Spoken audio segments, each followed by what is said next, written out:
तो सिद्धांत कौमुदी के कृदंत के अंतर्गत कृत्य प्रकरण में आज हम लोगों का पाठ चलेगा नौक्वादे। नौक्वादे कु आदे कु आदो जस्य क्वादि। कु मने कवर्ग।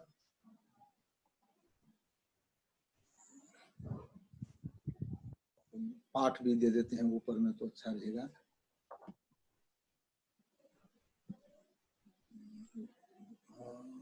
टेक्स्ट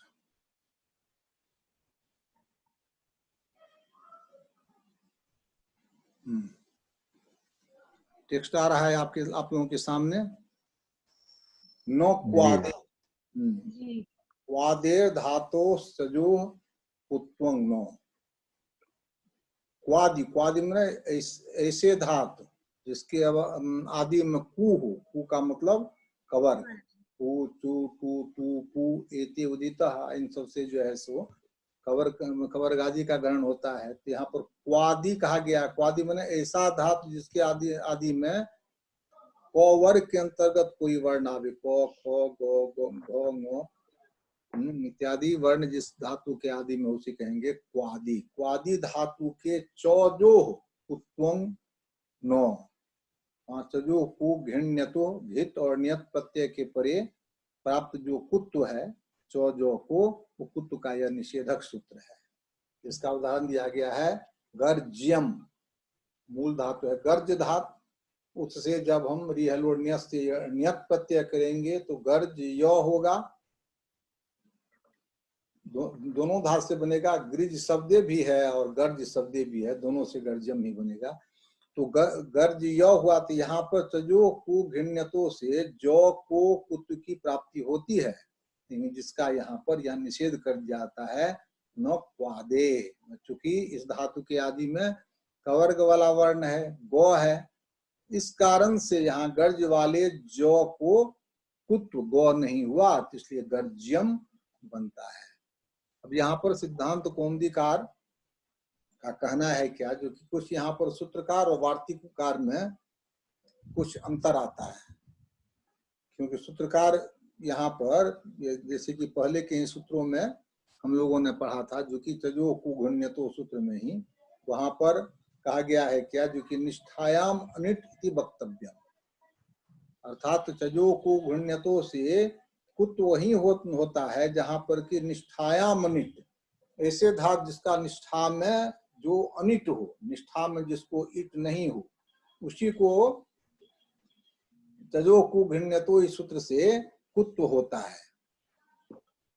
ऐसा कह के इस सूत्र को इन्होंने प्रत्याख्यान कर दिया है कि किस सूत्र को, नौ क्वादे को। तो वही बात कहते हैं वार्तिक कारस्तु चजो इति सूत्रे निष्ठायाम अनिट इति पूरयित्वा। वार्तिकार तो करते हैं कि सूत्र में जी कहाँ कहीं पर कमी रहती है, यहाँ कुछ दुरुक्त रहता है। उक्तानुद्रुक्तानां चिंता जत्र प्रवर्तते तं ग्रंथं वार्तिकं प्राहु वार्तिकज्ञामनीषिणः। यहाँ पर वार्तिककार जो है उसको थोड़ा नौक्वादे सूत्र के स्थान को हटा के वो कहते हैं कि नहीं, वहां पर यह सूत्र में ही तो जो कुघ्ण्यतो सूत्र में कहा जाए, जो कि निष्ठायाम अनिट, इस सूत्र का इन्होंने प्रत्याख्यान कर दिया है। तो कहते हैं कि वार्तिकारस्तु तजो इति सूत्रे निष्ठायाम अनिट इति पूरयित्वा नो क्वादे इत्यादि प्रत्याचख्यो, उसको ऐसा प्रत्याख्यान कर दिया गया है। इससे क्या होगा, तो वार्तिकार या तो कह जाए कि न क्वादे, कवर्ग आदि में हो तो नहीं हो, बस उसी को कुत्व नहीं हो। जैसे अब अर्ज धातु है, तो अर्ज धातु कवर्ग नहीं है, तो उसको तो अर्ज्यम नहीं होना चाहिए, वहां तो अर्घ्यम होना चाहिए। तर्ज धातु जो है वह भी कवर्ग आदि नहीं है, तर्घ्यम होना चाहिए। इत्यादि और भी बहुत धातु होते हैं जो कवर्ग आदि नहीं है, लेकिन फिर भी उनमें हम कवर्ग आदेश नहीं देखते हैं। अर्ज्यम तर्ज्यम इस तरह का प्रयोग होता है। और कुछ धातु ऐसे भी होते हैं जो कवर्ग आदि है, लेकिन उसमें जो है सो देखते हैं जो कि उसमें कुत्व हो जाता है, होता ही है। कवर्ग आदि में रहने पर भी कुत्व होता ही है। तो इसी स्थिति में किनका मत मान्य होगा, तो इन्होंने ये कहेंगे कि यथोत्तरं मुनीनां प्रामाण्यम। वही बात यहाँ पर यह कर रहे हैं। नौक्वादे सूत्र का प्रत्याख्यान वार्तिक ने क्या जोड़ के किया है, तजो को घृण्यतो, इस सूत्र में निष्ठायाम अनिट इति वक्तव्यम, इस तरह का अंश जोड़ के नौक्वादे इत्यादि सूत्रों का वार्तिकार ने प्रत्याख्यान कर दिया है। इस कारण से होगा क्या, तो तेन अर्जी तर्जी प्रवृत्तिनां नौकुत्वम, अर्जी तर्जी प्रवृत्ति जो धातु है इत्यादि, प्रवृत्ति में आदि, अर्जी तर्जी आदि जो धातु है उसमें कुत्व नहीं होता है, क्योंकि निष्ठायां शेत्वात्, निष्ठा, निष्ठा किसको कहते हैं, अक्तो अक्तबतु निष्ठा, अक्तो और अक्तबतु को निष्ठा कहते हैं। तो निष्ठा में इसमें इट होता है, इट होने के कारण इसमें कुत्व का निषेध हो जाएगा। और ग्लूचु ग्लूचु प्रभृतिनां तु काक्वादित्वेपि कुत्वं स्यादेव, ग्लूचु ग्लूचि इत्यादि जो धातु है उदयपि क्वादी है, क्वादी होने के बाद भी वहां पर कुत्व जो है सो होता ही है। ग्लूचु ग्लूचु प्रभृतिनां तु क्वादित्वेपि कुत्वं स्यादेव। फिर यहाँ पर अब सिद्धांत कौमुदीकार अपना निर्णय देते हैं कि सूत्रकार के मत में अर्जी तर्जी प्रभृतिनां में जो है सो कुत्व होना चाहिए, ग्लूचु ग्लूचु इत्यादि में नहीं होना चाहिए। वार्तिकार के मत में अर्जी तर्जी प्रभृतिनां में भी कुत्व नहीं होना चाहिए, और ग्लूचु ग्लूचु प्रभृति में कुत्व का निषेध होना चाहिए। तो यहाँ पर किनका मत मानेंगे, सूत्रकार का मत मानेंगे कि वार्तिकार का मत मानेंगे। तो इस संबंध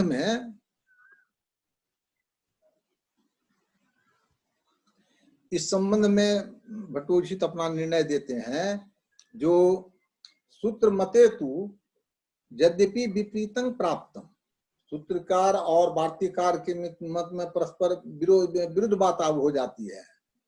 तो ऐसी स्थिति में किनका मत मानेंगे, तो कहते हैं तथोत्तरं मुनीनां प्रामाण्यम।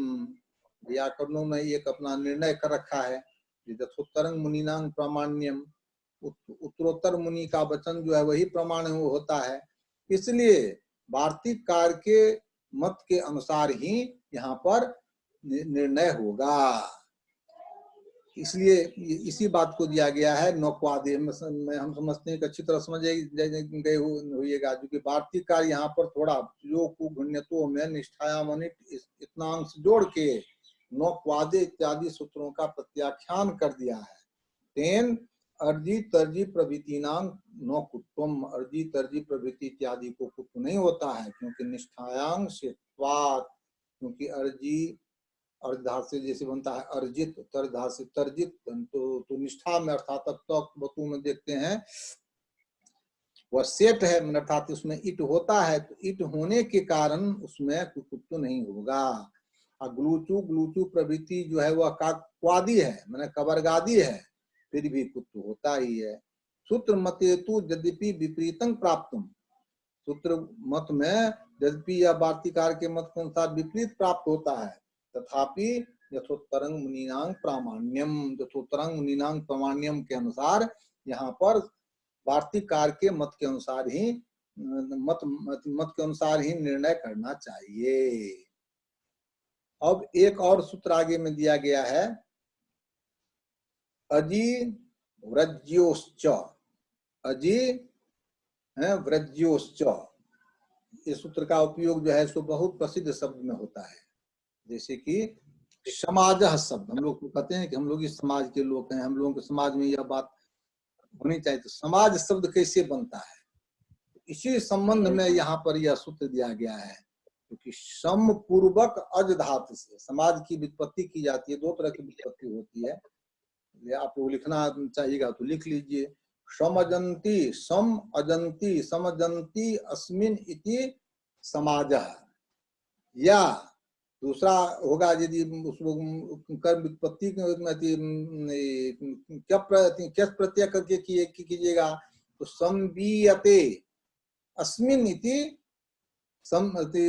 संबीयते अस्मिन् इति समाजः, जिसमें लोग जो है सो एक जगह इकट्ठा हो। समपूर्वक अर्धात का अर्थ होता है जिसके सिद्धांत को मुझे आगे उत्तर पद में कहा गया कि समूह अर्थ में समपूर्वक अर्ध धातु का प्रयोग होता है समूह अर्थ में, संघ अर्थ में। तो समजंती अस्मिन् इति समाजः, जिसमें लोग एक इकट्ठा हो जाए, जैसे कि सबका अपना समाज होता है। समाज जो है पूरा संसार ही जो है हम लोग तो कहते हैं संसार ही वसुधैव कुटुंबकम, लेकिन ऐसी बात नहीं होती है। अपने अपने गांव में भी एक समाज होता है कि इतना हमारा यह कम्युनिटी है, यह हमारा इतना कम्युनिटी है, यह समाज बनता है। तो समाज शब्द कैसे बनता है तो समजंती समपूर्वक अज गति क्षेपणी वो धातु है, उससे जब अकर्तृ चकार के संज्ञायाम इस सूत्र के प्रकरण में हलस्व से जब घय प्रत्यय करेंगे तो सम अज अ होगा। अ के उधा को वृद्धि, उधा अ को वृद्धि, तो सम आज होगा। अब यहाँ पर जो है समाज में अज धातु है तो अज में जो को कुत होना चाहिए, जो को कुत होना चाहिए। किस सूत्र से? जो को घिण्य तो धातु के चकार और जकार को कुत हो घित के परे और न्यत के परे। तो समाज में चूंकि यहाँ पर घय प्रत्यय किया गया है तो घय प्रत्यय घित हुआ तो घित के कारण जो को गौ होना समागह प्रयोग होना चाहिए। घय प्रत्यय है हलस्व सूत्र से और कर्तृ चकार के संज्ञायाम से के प्रकरण में जो हलस्व सूत्र है उससे घय प्रत्यय करेंगे तो समाजः बनेगा। तो यहाँ पर घित के परे कुत होना चाहिए, उसी का यह निषेध करता है। जो अजी ब्रज्योश्च नौ कुत्वम अजधात और व्रजधात इन दोनों से कुत्व नहीं होगा, इसलिए उसका प्रयोग होगा क्या समाजः समजंती अस्मिन् संघे इति समाजः। एक होता है समाजः, एक होता है समजः। समझ में क्या होता है तो अप्रत्यय होता है। तो समझ कि समाज में क्या, समझ में और समाज में क्या अंतर है? तो दोनों का अर्थ एक ही है। समझ का भी अर्थ होता है संघ, समाज का भी अर्थ होता है संघ। तो वहां पर कहा गया है क्योंकि समुदो रजः हेलो समजयति अस्मिन् इति समाजः। हाँ समजंती माने गुरुजी समजति समजति समजंती सम जोर अजंती समजंती सोमो जंती अर्थात संघी भवंती समजन्ति इति समाजः। समाज समजंती का अर्थ क्या होगा? संघी भवंती, एक जगह इकट्ठा हो, उसी को कहते हैं। जिसके माध्यम से इकट्ठा हो तो प्रसिद्ध शब्द हो गया है। तो समजंती अर्थात संघी भवंती अस्मिन् इति समाजः। वो समाज भी बनता है और समझ भी बनता है। तो वहां पर उत्तर के दंत में पढ़िएगा एक सूत्र है समुदो रजः पशु संघेषु। सम और उद पूर्वक अज धातु से अप्रत्यय हो जाता है। कब? तो पशु संघे, पशु का यदि संघ रहेगा तो वहां पर जो है सो क्या होगा तो अज अधि अप प्रत्यय होगा। तो अप्रत्यय में तो उधा वृद्धि होगी नहीं, तो समजह बनेगा। अब पशु से संघ से भिन्न अर्थ में यदि मनुष्यों का संघ है तो उस संघ को हम क्या कहेंगे? समाज कहेंगे। तो उसी के लिए यहाँ पर समाज में जब घित हुआ तो घित के कारण जो को जो है तो यहाँ पर कुत्त होना चाहिए, वह कुत्त क्यों नहीं होता है? तो कहते हैं कि अजीब ब्रज्योश्च यह निषेध कर देता है, इसलिए समाज बनता है। उसी प्रकार परिव्राज भी परित्यज्य सर्वम ब्रजंती चस्मिन आश्रमे स्व परिव्राज, जो जिसमें कि परित्यज सब कुछ को त्याग करके आश्रम से घर से निकल जाए, उसी को क्या कहते हैं? परिव्राज कहते हैं। संन्यास लेना, परिव्राज माने संन्यास लेना।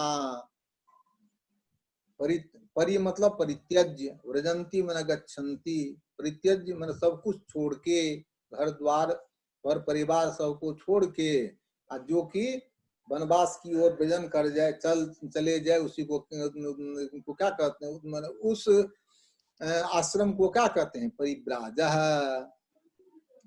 तो वहां परिव्राज में भी जो है सो यहाँ पर जो है सो जो है तो तजो घय प्रत्यय है, तो घय प्रत्यय के कारण घित के परे तजो को घृण्यतो से ण्यत की प्राप्ति है, लेकिन वहां पर जो है सो इसका अजीब ब्रज्योश्च से कुत्व का निषेध हो जाता है, जिसके कारण परिव्राज बन जाता है। फिर उसके बाद भी एक निपातन में आगे सूत्र है, भुजन युब्जो पाण्युप तापयो, भुजन युब्जो पाण्युप तापयो, दो दोष एतयो रेतो निपात्यो, अर्थात पानी अर्थ में, पानी मतलब हाथ अर्थ में, उपताप, उपतापो रोग, उपताप का अर्थ होता है रोग, रोग विशेष। पानी और उपताप अर्थ में दो शब्दों का निपातन होता है, एक भुज शब्द का, पानी अर्थ में भुज शब्द का, और उपताप अर्थ में न्युब्ज शब्द का निपातन होता है। तो भुज शब्द की व्युत्पत्ति सिद्धांत कौमुदी में ही दिखाई गई है, भुज्यते अनेन इति भुजः पाणी है, भुज धातु है दो अर्थ में, भुज पालना व्यवहार्यो, भुज शब्द धातु का अर्थ होता है पालन करना भी, अव्यवहार, अव्यवहार किसको कहते हैं, भोजन करना को, तो उसमें जो है सो भोजन करने अर्थ में होता है भूंगते, और पालन करना अर्थ में होता है भुनक्ति, भुजो नवने है अपने पद बन जाता है, मतलब प्रश्न पद बन जाता है, इसलिए भूंगते भुनक्ति दोनों बनता है। पालन का अर्थ में भुनक्ति, भुनक्ति महिंग, मही का पालन करता है, रक्षा करता है, अब भूंगते ओदनम दोनों मंत्र वो भात खाता है। यहाँ पर जो भुज्यते का प्रयोग किया गया है, भुज्यते, भुज्यते मैंने कि भोजन करना भी, भुज्यते का अर्थ हो जाएगा क्या, पालन करना भी, भुज्यते अनेन इति भुजः, और कर्तृ चकार के संज्ञान इसी प्रकरण में हलस्व इस सूत्र से जब हम घय प्रत्यय करेंगे तो भुज अ होगा, यहाँ भी भुज में जो को तजो को घृण्यतो इस सूत्र से कुत्व की प्राप्ति होती है, लेकिन उसका वह यहाँ पर जो है सुनिपातन के बल से जो को कुत्व नहीं होता है, इसलिए भुजः बनता है, भुजः पानी। इस प्रकरण में आप लोगों को थोड़ा हम संकेत कर दें, आप लोग भी अपना देख लीजिएगा। भुजा पानी में पानी शब्द तो कहते हैं कि करबंध से आगे अंगुली पर्यंत भाग जो है इसको पानी कहते हैं, पानी बद्ध होके कल जोड़ के पानी से यह काम करते हैं, लेकिन यहाँ पर पानी के अनुसार भुजः पानी, भुज को, भुज शब्द, भुज का प्रयोग दूसरे बाहु अर्थ में प्रयोग हो, भुज बाहु प्रवेश तो दो कोश के अनुसार। इस पर शेखर में भी, बालमुड़मा तत्वबोधनी सब में भी जगह जगह पर इस पर चर्चा की गई है, मैंने पद्मंजरी सब में भी यह शब्द जो है तो थोड़ा अनर्गल लग रहा है, भुजः पानी है, भुज को पानी कैसे कहेंगे, पानी अलग है भुज अलग है। तो पद्मंजरी में तो कहा गया है कि जो लोके तू पाण्यवयवत्वात् भुज व्यवहार, पानी, पानी का तात्पर्य है जो कि बाहु मूल जिसे हम बाहु कहते हैं, बाहु मूल से लेकर हाथ के अग्रे भाग तक नख पर्यंत जो है सो पानी है, और उसी का वह अवयव एक भाग है जिसको हम बाहु कहते हैं। तो उसके लिए पानी का अवयव होने के कारण उसको हम जो आजकल लोग भुज शब्द का प्रयोग चल रहा है इसके लिए बाहु के अर्थ में, लेकिन वास्तव में यह पूरा का पूरा पानी ही है। और दूसरा पानी का अर्थ यह भी हुआ जिसके द्वारा खाया या तो खाने में तो पूरा मूल बाहुभुज से लेकर बाहु मूल से लेकर यहाँ तक का उपयोग होता है कि नीचे में खाते हैं हम चावल को जो है उसको पहले या खाना को उठाते हैं फिर मुंह में लेते हैं, इसमें व्यापार तो पूरे का पूरे सब का होता है, इसलिए उसका पूरे के पूरे क्षेत्र का नाम भुज है। भुज शब्द का यहाँ पर तात्पर्य है जो कि यहाँ जो सूत्र में जो कहा गया है कि भुज शब्द का निपातन किस अर्थ में होता है, तो पानी अर्थ में। और एक और शब्द यहाँ पर दिया गया है, न्युब्ज शब्द। न्युब्ज शब्द जो है, इस पर जरा आप लोग ध्यान दीजिएगा कि न्युब्ज शब्द क्या है। न्युब्ज शब्द की व्युत्पत्ति की गई है, जो न्युब्जन्ति अस्मिन् इति न्युब्जः, इतना ही कह दिया गया है सिद्धांत कौमुदी। न्युब्जन्ति, न्युब्जन्ति, पहले उपज धातु की किस अर्थ में है? उपज धातु है उपज आर्जवे अर्थ में, कुटिल होना, आर्जव का हुआ क्या, जो कि शिथिल होना अर्थ में, कोमल होना अर्थ में। तो शरीर में तो शिथिलता नहीं रहती है, शरीर में कुछ ताकत रहती है, तब न कुछ हम लोग इधर उधर करते हैं। और जब शरीर शिथिल हो जाए, वही उसका आर्जव होना हुआ। आर्जव ने क्या, एकदम कोमल शिथिल पड़ जाना, तो निश्चेष्ट होना। तो कहते हैं कि न्युब्जन्ति, न्युब्जन्ति का विकास का वृत्ति सम अर्थ किया गया है, इस सब में भी व्याख्या सब में भी अर्थ किया गया है। न्युब्जन्ति अर्थात सेरते, सेते सयाते सेरते, सोया रहता है। निश्चेष्टा भूत्वा, निश्चेष्ट होके, जिसमें इसी बीमारी जिसमें कि लोग निश्चेष्ट होके सोए रहते हैं, जिंदा तो है लेकिन वो हमेशा सोया ही रहता है, उसी बीमारी को कहते हैं न्युब्ज कहते हैं। न्युब्जन्ति अस्मिन् इति न्युब्जः। न्युब्जः माने उपतापः, उपतापः माने रोगः। आगे में कहीं दिया उपतापो रोगः, उपताप कहते हैं रोग को। तो नी पूर्वक उपज धातु से जब घय प्रत्यय करेंगे हलस्व से, तो ये तो नी उपज और हुआ, यहाँ भी घय घित के परे जौ को कुत्व चाहिए था, लेकिन कुत्व नहीं हुआ, इसलिए क्या बन जाता है, न्युब्जः बन जाता है। तो न्युब्जन्ति अस्मिन् इति न्युब्जः, न्युब्जः माने रोगः, ऐसा रोग न्युब्जन्ति, न्युब्जन्ति सेरते निश्चेष्टा भूत्वा, निश्चेष्ट होकर जिसमें लोग हमेशा सोया रहता है, वैसे बीमारी को मतलब समझिए, जो कि कोमा में चला जाना जो है, यह बीमारी जो है उसको क्या कहेंगे, न्युब्ज कहेंगे। तो न्युब्जन्ति अस्मिन् इति न्युब्जः उपतापो रोगः। अब कहते हैं कि अब भुज और गुरुजी हाँ कर्मकांड में एक जगह आयल छै, प्रणिता पात्र का उल्टायल जाय छै, ओकरा न्युब्जीकरण कहल जाय छै, उल्टा देने। हाँ, तो ओहिठाम न्युब्जीकरण जे भेलै से उल्टा के भेलै, ओहो में उल्टा के सूत्र अर्थ में, रोग अर्थ में न्युब्जः जे बनै छै, दुनिया दा के सुतल रहल आ ओकर बाद जाके ओकरा कोनो चेष्ट निश्चेष्ट रहै छै, ओहिठाम न्युब्जीकरण के ओ अर्थ भेलै जे कि ओहिठाम उल्टा के राखब अर्थ में, लेकिन एठाम छै उपताप अर्थ में। क्या तो देने सूत्रे में देने छै ना, भुजन न्युब्जो पाण्युपतापयो। भुज और न्युब्ज शब्द के इन दो शब्दों के का निपातन होता है किन किन अर्थों में, पानी अर्थ में और उपताप अर्थ में। और उपताप शब्द का नीचे अर्थ सिद्धांत कौमुदी में ही लिख दिया गया, उपतापो रोगः।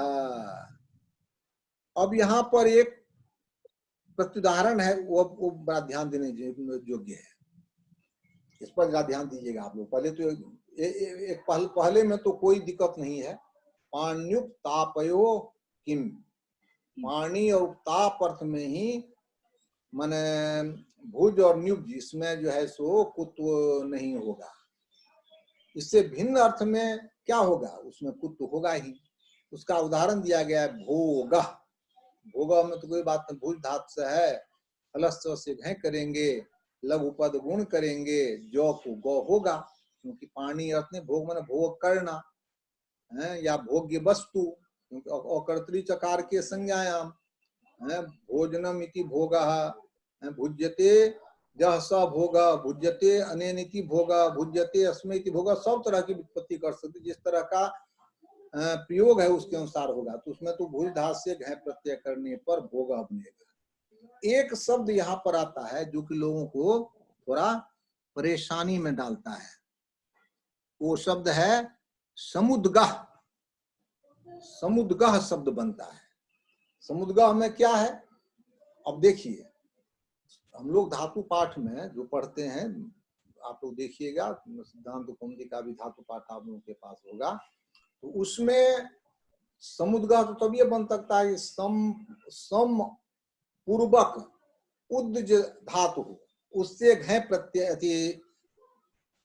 प्रत्यय करेंगे तब ये समुद्गह बनेगा। सम उद्गह, महाभाष्य में तो सम और उत्पूर्वक गम धातु से समुद्गह बनाया है, दिखलाया है।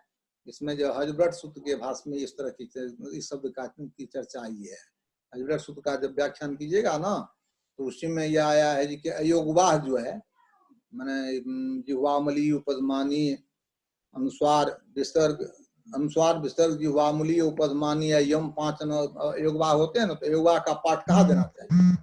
तो सर में और अच में, उसी में सर में पाठ के प्रयोजन के प्रसंग में ये न्युब्ज शब्द की चर्चा आई है, समुद्गह शब्द की चर्चा आई है हजब्रट सूत्र के भाष्य में।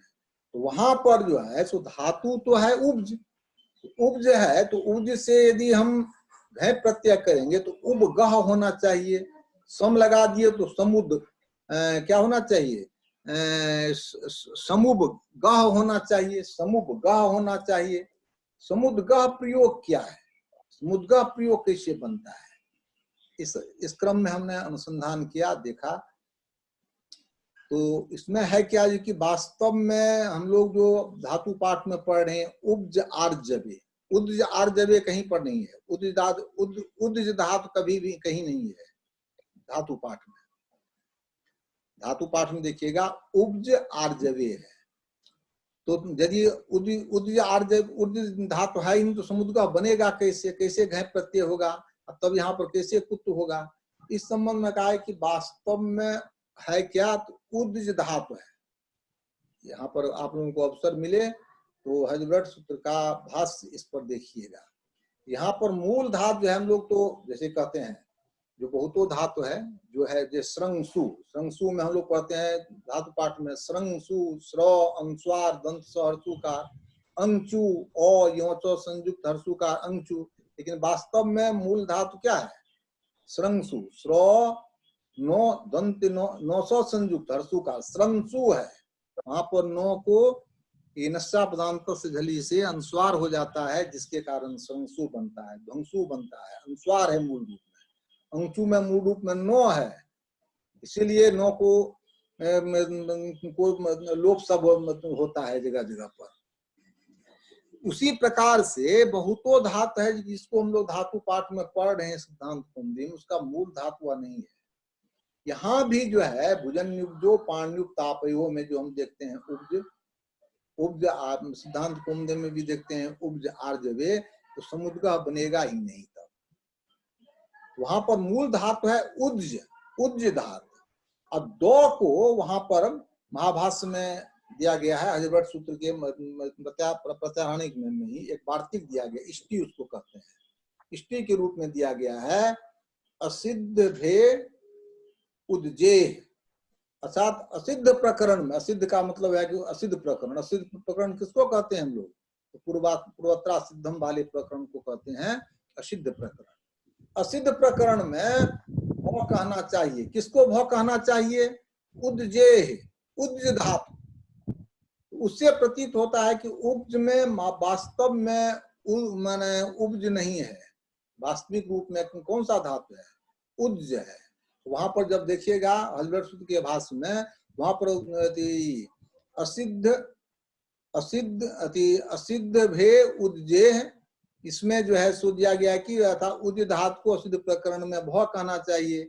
उसका फिर विवरण भाष्यकार ने दिया, भ किसके कहां पर? अर्थात दो को भ हो किसके जोग में?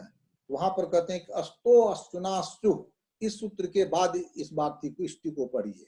उसका अर्थ हो जाएगा क्या? अश्चु के जोग में, तालब विसो और चवर के जोग में दो को होना चाहिए। क्या दो को तो होता है तालब विसो और चवर के जोग में दो को तो जो होगा, लेकिन वहां पर इष्टि के द्वारा दो को क्या हो जाता है? भौ हो जाता है। भौ होने के कारण फिर झलांग जस झसी से भौ को बो हो जाएगा तो उब्ज बन जाएगा। नहीं तो मूल रूप में वह धातु क्या है? महाभाष्य के अनुसार उद्ज धातु है। उद्ज धातु से जब घय प्रत्यय करेंगे तभी प्रत्युदाहरण बन सकता है समुद्गः। इसलिए यह परेशानी में डालता है। जब व्याख्यान करने लगिएगा आप लोग, कहीं अवसर आएगा तो पूछ देगा भाई गुरुजी है तो इसमें क्या कहते हैं उपज धात, तो समुद्गः कैसे बना?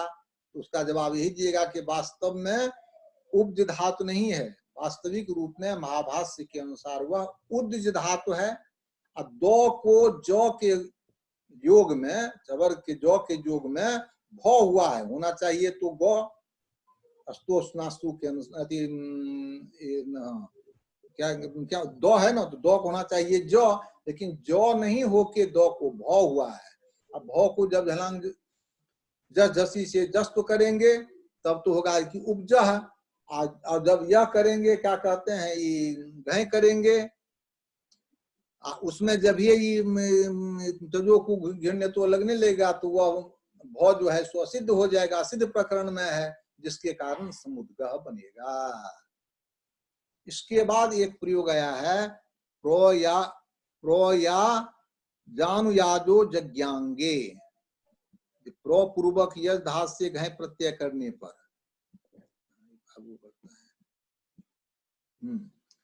प्रो पूर्वक यज धातु से घय प्रत्यय करने पर, अनुपूर्वक यज धातु से घय प्रत्यय करने पर जो यहाँ पर जो को कुत्व की प्राप्ति होगी वह कुत्व नहीं होता है, वहां पर प्रयाज शब्द बनता है, याज शब्द बनता है। इसलिए कहते हैं प्रयाजानुयाजो यज्ञांगे, यज्ञ के अंग अर्थ में जब शब्द का प्रयोग होगा तो वहां पर यज्ञ के अंग अर्थ में प्रयुक्त होने वाले प्रयाज और अनुयाज, इन दोनों शब्दों का निपातन होता है। निपातन क्या होता है?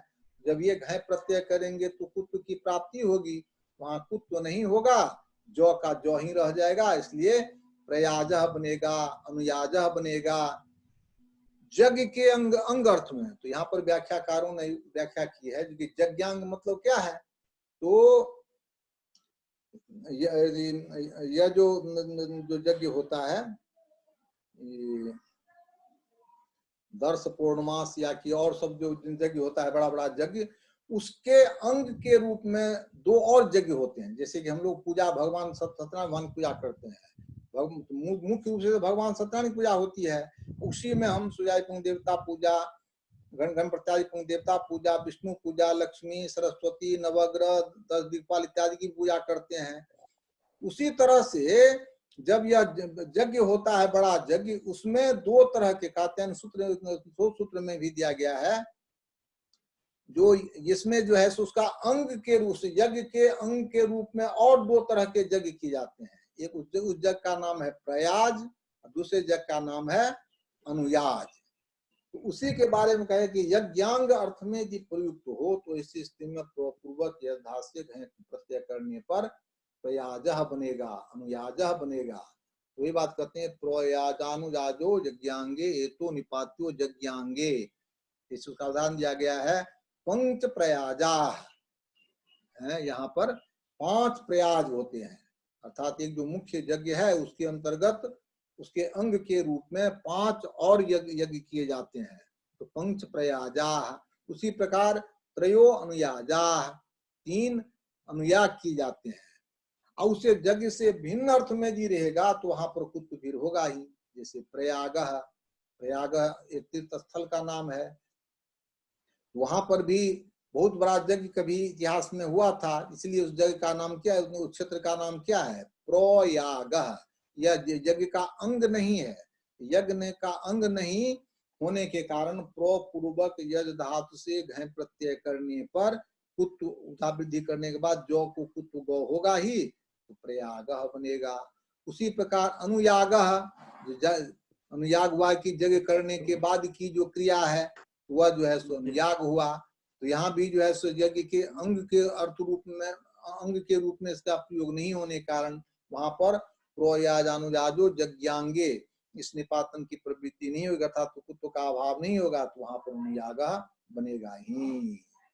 इस प्रकार से आज हम लोग 3 सूत्रों का व्याख्यान इसमें पढ़ा। जैसे एक सूत्र है अजीब रज्यो, ये एक सबसे पहले तो नौक्वादेह पढ़ा, उसके बाद दूसरा जी ब्रज्योश्च, अर्जित जी हाँ तीसरा भुजन्यब्जो पाण्युक्तापयो, और चौथा प्रोयाजानु याजो जज्ञांगे। अब कल के पाठ में हम लोग पढ़ेंगे बंकेर गतो इत्यादि सुसे। लगता है कि 2-3 पाठ में या कृदंत का कृत्य प्रकरण पूर्णतः संपन्न हो जाएगा, क्योंकि अब समय भी 2 मिनट जी गुरु जी 23।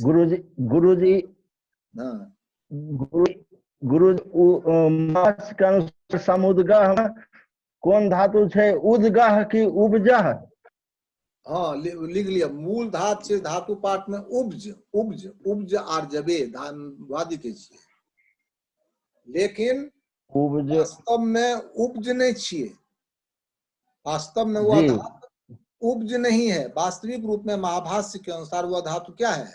उज, उ दो जो संयुक्त, उ दो जो संयुक्त, दो जो दो तो थो दो उज। जी यह बात किस सूत्र के भाष्य में कही गई है?